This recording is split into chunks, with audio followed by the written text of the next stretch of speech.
evening, ladies and gentlemen, both honorable judges, and all the competitors. Welcome to 2015 TMU English Speech Contest. My name is Jimmy, and I'm the host of tonight's contest. Now, we are going to start the contest. In the beginning, we'd like to invite our Vice President, Dr. Liu, to give a speech for us. So let's give Dr. Liu a big round of applause to welcome Dr. Liu.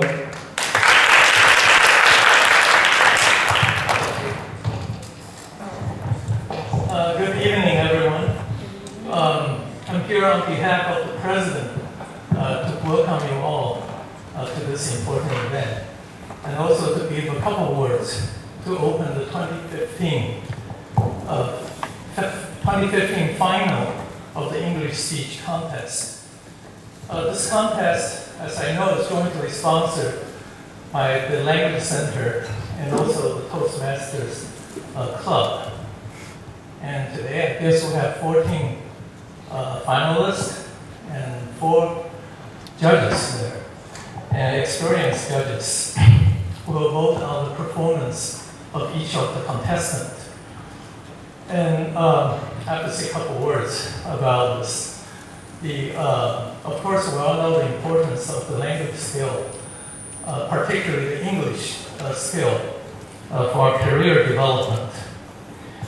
And you may also know that one of the president's major goals during his presidency is to bring TMU into international arena for academic competition and recognition.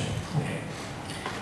Obviously, English proficiency is a necessary tool for achieving this goal, and this context will certainly help stimulate the interest of TMU students in sharpening their English skill, and which will ultimately help bring TMU one step closer to its goal. Here, I just want to wish all the contestants best of luck in the competition, and also thank the judges for their best effort in this important endeavor. And also, I guess we have other guests here. I'd like to thank them for their coming and supporting this important event. Thanks.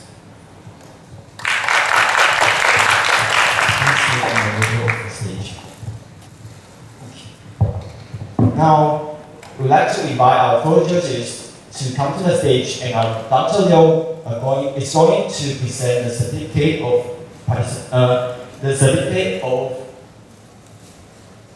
appreciation. A certificate of appreciation. Let's welcome Teacher Zhou Zhaoting from TMU Language Center. Next is Teacher Huang Xiangling from National Taiwan University of Science and Technology Language Center. Next is Teacher Huang Henzhong from National Taiwan University Korean Language and Literatures. And then next is the judge from Toastmasters, Mr. Wang Kaizhe. He is currently the Area Entry Director. Let's welcome.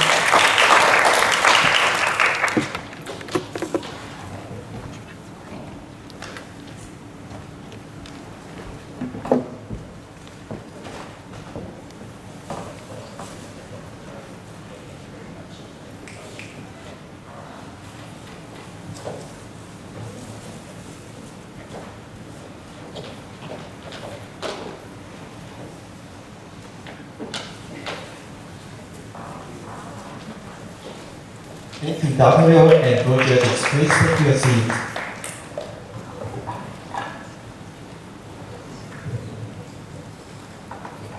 In order to let tonight's contest run smoothly, here are some rules that all attendees and competitors need to follow. First, make sure your cell phone are switched to silent or vibration mode. Second, after each contestant finishes his or her speeches, there will be a 1-minute silence.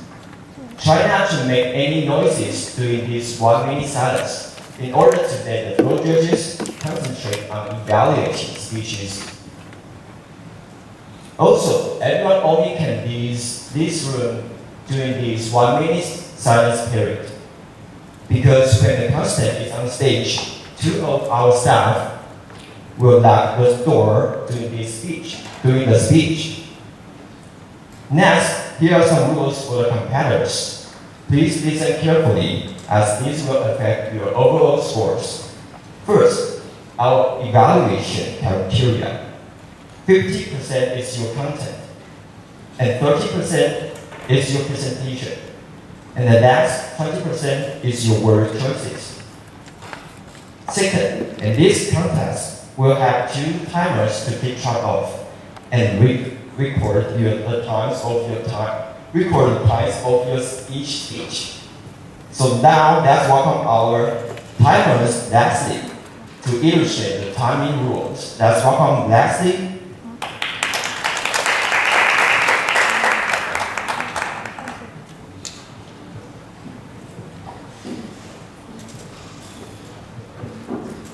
Hello everyone, I'm Leslie and I'm today's timer. Here are some rules about the time elimination. The timer will raise the green board at 5 minutes, yellow board at 6 minutes, and red board at 7 minutes. A 3-point deduction will apply to the contestants whose speeches are shorter than 4 minutes 30 seconds or longer than 7 minutes and 30 seconds. A 6-point deduction will apply to the contestants whose speeches are shorter than 4 minutes or longer than 8 minutes. And also, we'll ring the bell at 7 minutes 30 seconds. That's all about the rules today. Wish you guys have a wonderful evening. Good luck. Thank you.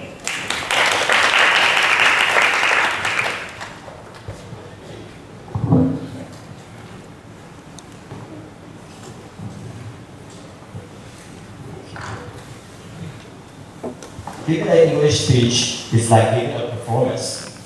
It requires not only mastery of the language, but also courage and stage manner. Therefore, despite the result, we all know, as long as you all have given your best, then you all are the winners. I want you to give you a big round of applause for being here today.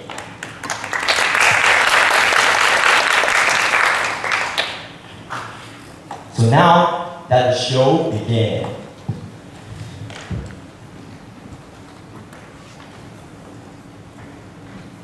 let's welcome contestant number 1, Wu Changtan. What should you do?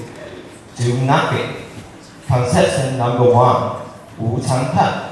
What should you do? Do nothing.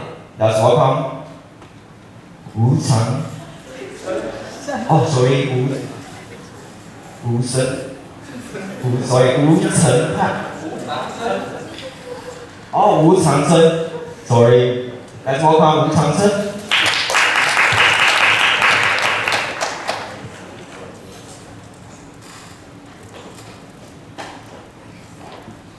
Hi everyone, I'm Johnson. Yeah, the cutest guy from pharmacy. And today my topic is, what should you do? Well, my full topic is, what should you do when your loved ones pass away? I'd like to ask you a question. What should you do when your loved ones are suffering from illness? He or she is pale and skeletal. Even though you did everything possible, you see no hope. You are totally devastated, but you just don't want to let her go. What should you do to go through the sorrow and move on? What should you do to gain happiness from grievance? Any ideas? Well, let me tell you what you should do. Do nothing. Do nothing! Yes. Maybe you'll think that doing nothing is the most passive idea you've ever heard, but guess what? Doing nothing is actually the most positive and effective solution. The solution for you to gain happiness from doing this. And let me tell you why. The spirit of doing nothing is to let go of the past and move on for the future. I believe that what could happen would happen. If our life is a movie, we can say that the script is written. We cannot change, but we act. But we act accordingly. Even if you want to, there's nothing you can do about it. Well, that's life, isn't it? Doing nothing is a lesson I learned from my grandpa's untimely death. He is a very funny person. He's energetic, optimistic, and he always has a big smile on his face. He never worried about anything, so he's always in a good mood. Which is good, which makes me happy, which makes the people around him happy. And it's sad that 3 years ago, my grandpa passed away. He was my role model. He was my everything. It was devastating. I even thought that I would never be happy again. It took me a long time to get used to the fact that he left me. A very, very long time. During that period, I started to realize that what could happen would happen. I started to let go of things that haunted me for so long. My pain, my anger, and my thought that he never left me. I started to consider whatever happened in my life as a gift. I started to look at the silver lining and learn from them. I learned from the past and made me a better person. After Grandpa left me, I realized how family is and how short life can be. So don't live in regret and sorrow, because that's not what Grandpa would like to see me. Now, I realize how important family is, so I cherish the time I get to spend with my family. No matter how busy I am, I'll give them a call and let them know how important they are and how much I love them. Doing nothing is about let go of the past and move on for the future. We all want to be happy, and we all have the obligation to be happy. Searching for happiness is an inside-out process. Happiness is for those who are honest to their feelings. Happiness is for those who are willing to learn from their past. And happiness is for those who have the courage to move forward for the future. Doing nothing is to gain happiness. Doing nothing is to achieve our ultimate goal. Well, I believe that what could happen would happen. So instead of spending time wasted fighting against destiny, what we should really do is do nothing and enjoy life. After all, we all only live once. So why not make it count? Once again, what should you do to gain happiness from grievance? Do nothing. Don't fight! Just enjoy. I'm Johnson. Thank you very much for listening. Thanks for contestant number 1 speech. Timer report. This is the first timer's report. For contestant number 1, Wu Changchen, 5 minutes and 17 seconds. Thank you very much. 1 minute silence.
Contestant number 2, Yu Xiaohan, selfie with caption, train.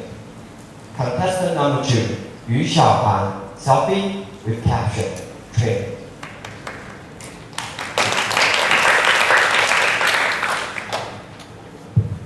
Hi everyone. Did you ever try to take a selfie? If you did, please raise up your hand. Yeah, of course. We are humans of the 21st century. Social media is our life. Actually, we live in two worlds at the same time. In the real world and in the internet. Guess what's the hottest trend nowadays in these two worlds? Let me tell you, it's selfie! First, let me brief you through a little bit of history about selfie. Do you know who took the first selfie on this planet? I tell you, it was an American named Robert Cornelius in 1839. Later, in 1914, a 13-year-old Russian girl, Anastasia Nikolaevna, is known as the first teenager who took her very own selfie. She even sent the selfie to her friend with a written letter. Here's what she had said. I took this picture of myself in front of the mirror. It was so hard that my hand was trembling. It is so true that I completely understand her. Even though I have a lighter cell phone, it is still so hard for me to take a nice selfie. So, to improve my skills, I've gathered some useful information from my selfie-addicted friends. Here's what I've learned. If you are as bad as I am, you can do it with me. First, you need to have a camera or a cell phone or just anything that can take a photo. Next, raise your camera up. Make sure it is higher than your eye level. This will actually make your eyes bigger and your chin sharper. That's what everyone wants. Next, do a pose or make a face or just smile to your camera and hit the capture button. Now you have a nice and fresh selfie. Wait, it is not over yet. Remember to edit your selfie with a photo editor. You can always get one for free from online stores. Now you have a beautiful, perfect, edited selfie. A pretty selfie is worth sharing, right? Last, post your work on social media with a caption. Oh, I find it so hard to express myself in words. What should I do? Never mind, you can always Google for one. Keywords, selfie captions.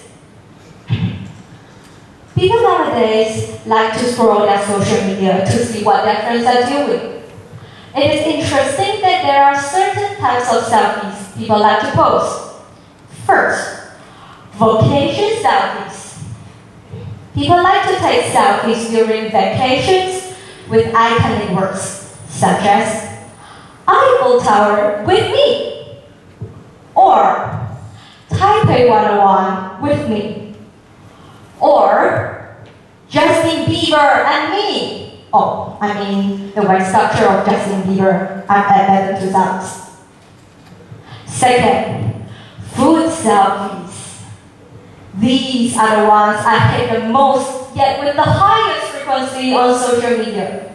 Usually come with captions like, having Cold Stone's ice cream with Annie is only 5 degrees Celsius right now. Or, having a nice Starbucks Frappuccino while listening to Justin Bieber's Baby. Feels like a baby right now. Baby, baby, baby, oh. For food selfies, those are heaven for my eyes, but hell for my stomach. Science has proved that human faces have always been the most effective attention-grabbing mechanisms. Photos with human faces are 38% more likely to gain likes. Before social media became vital in our lives, only celebrity get that much of face exposure. So, in order to gain fame, many people become paparazzi of themselves by taking and posting lots of selfies on social media where thousands of people will see them. The likes from their followers will show their degree of popularity and fame. Ding. Oh, I just got 1,000 of likes for my selfie with Justin Bieber! Oh my gosh. The comments are such a jealous. Oh. Taking and posting lots of selfies on social media is usually linked to narcissism. However, I think taking and posting selfies occasionally is a way for some people to release their emotions, or it just serves as a photographic diary for the others. More, positive selfies can boost up one's confidence, telling them, I look good, or I'm fine. It doesn't harm unless it is way beyond control. Well, please allow me to take a selfie to end my speech. I just finished my speech. OMG, I was so nervous just now. Make sure you hit the like button, my friends. Thank you. Thanks for contestant number 2 speech. Timer report. This is a second timer's report for contestant number 2, Yu Xiaohan, 6 minutes and 10 seconds. Thank you. 1 minute silence.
Contestant number 3, Yu Mingqian, Beautiful Taiwan.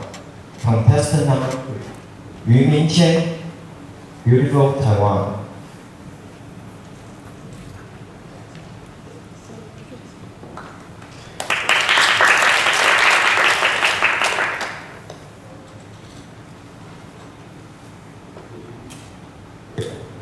Good evening, everybody. My speech title today is Beautiful Taiwan. So yes, I'm going to introduce Taiwan, where I was born and lived for 22 years. Taiwan, also named Formosa, which means the beautiful island. I think Taiwan is truly a charming place. There are many wonderful and interesting things to be explored. Taiwan has well-developed cities and great natural views, from Taipei 101 to Great Mountains, not to mention the delicious food and friendly people here. It was truly an amusing, beautiful island. There are so many things that I can talk about. I'm going to share a few things that I like the most about Taiwan in my opinion. First, I'm going to talk about the diversified views in Taiwan.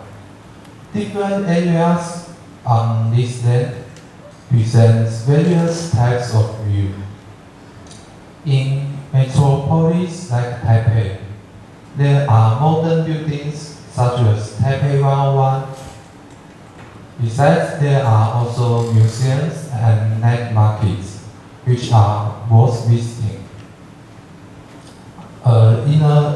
In the other old cities and towns, you could also find traditional temples and historical sites.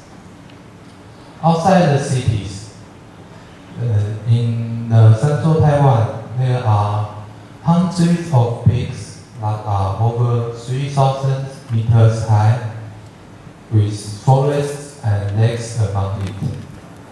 In East Taiwan, Rocky Valley and Wandering River remind us the extraordinary workmanship of nature.